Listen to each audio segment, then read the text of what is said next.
Hello sailors, you're watching the Dodgy Kebab and this video is the Halloween 2014 special. Last year's Halloween special was all about scary and spooky video games, but this year I thought I'd do a seasonal versus video, so this is the Dalaran WoW versus True WoW Hallows End event face-off. So I'll be looking at some of the more scripted parts of the world event and how the two servers shape up. I won't bother with a collection quest and all that shit involving wands, because fuck that. Now, let's dive right in there with the Headless Horseman event in the Scarlet Graveyard. First of all, on True WoW, you can just queue up in the RDF tool to get things started. But once you're in, you can't seem to actually hand in the quest item which involves the candle, giving it to the pumpkin, but you can still get the quest started. The horseman is called Unknown for some reason, but you can still kick his ass like it was some horde nab and get the loot. However, the event doesn't seem to be perfect because the second time I queued, my group couldn't actually call the Headless Horseman to get it going, so that was a bit shit.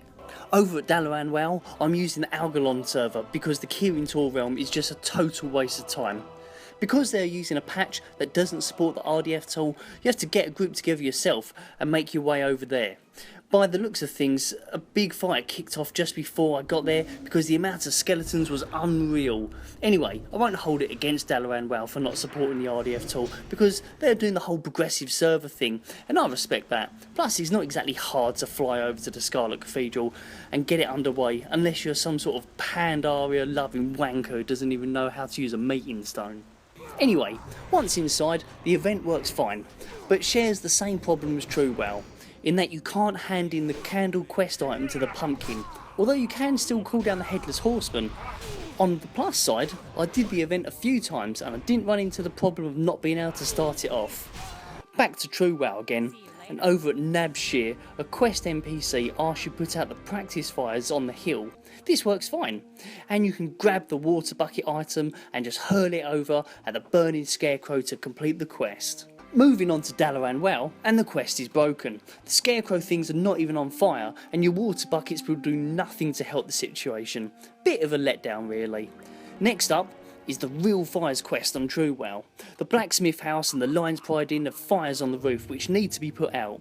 Although I can see the fires and my water buckets do seem to put them out, the quest won't complete. So close, True WoW, so close. On Dalaran WoW, they couldn't even get the scarecrows to fire up, so you can forget all about the other fires.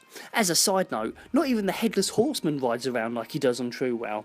Sure, you can't put out the main fires on True WoW, but at least it adds to the atmosphere of the event. While I'm pointing stuff out on Dalaran WoW that was fucked up, why the fucking hell was the Midsummer's bonfires and NPCs out and about during the Hallows End event? What, did they get the wrong day or something? Come on guys, sort it out. I personally award True WoW the winner of this face-off.